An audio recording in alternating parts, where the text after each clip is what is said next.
Nagulat nga ako mga ka-Majesty dahil ngayon ko lang po napansin na madami na pala akong member dito kay Wolive. Pero apat pa lang po yung nakikita ko nakapag-process dito sa application na to. Hello everyone! Hello po mga ka-Majesty and welcome to Arlene's Vlog. So today, isa na naman panibagong araw at panibagong application ang isi-share ko sa inyo. Just keep on watching! At bago ko nga po munang i-explain sa inyo si Wolive kung paano nga po kikita, ay congratulations nga po pala sa top 3 agent dito kay Desdes App. So naka-receive po sila ng gift at congratulations po sa top 5 dito kay Dream Party ay naka-receive naman po sila ng tig 50,000 coins.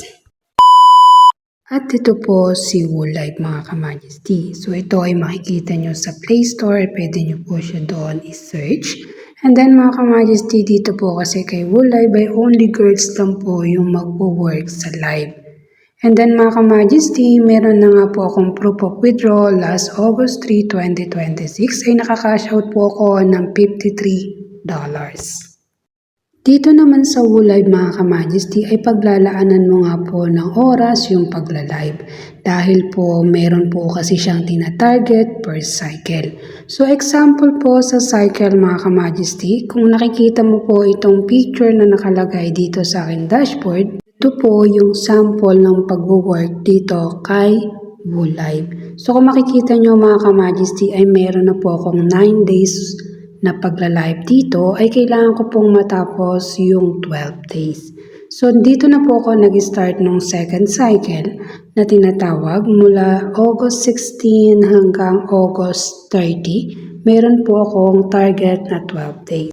And then dito mga ka-Majesty, so sabi ko nga po ay per cycle ang pagla-live.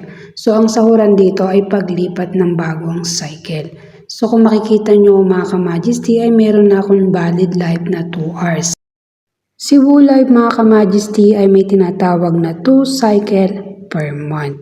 So dito po kasi maraming nalilito sa 2 cycle kung paano sila mag-i-start kay Wolive. So ito yung sample mga ka-Majesty. So ang per cycle ay September 1 to 15. So may target po siya na 3 hours per day at kailangan mo pong makabuo ng 12 days na 53 hours.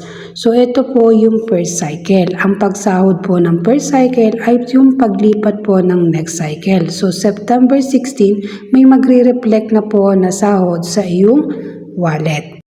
At ito naman yung second cycle. So September 16 to 30 ang second cycle.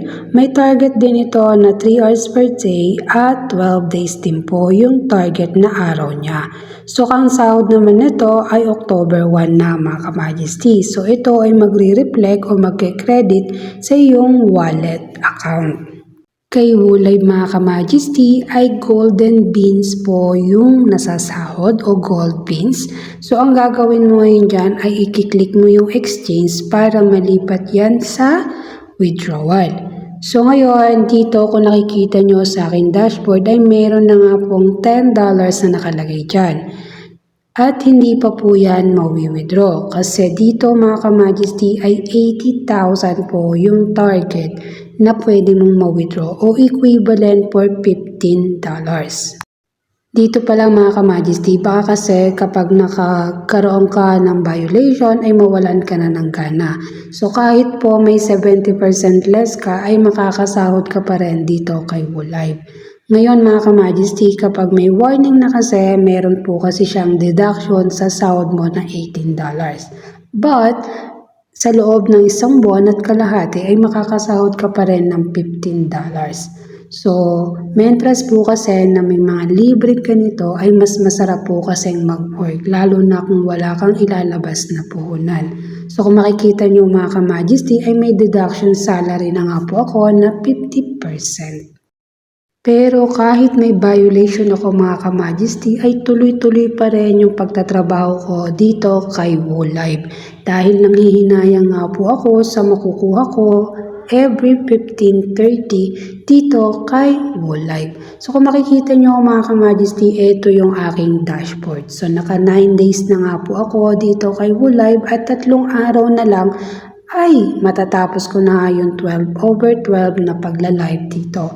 At naghihintay na po ako ng sahod sa paglipat ng bagong cycle. So ayun nga lang mga ka-Majesty ang paliwanag ko about dito kay Woolive at thank you for watching at congratulations po sa mga nakareceive ng gift mula sa Majesty. At ngayon ay may bagong raffle na naman po tayo na gaganapin dito naman po kay Yago App.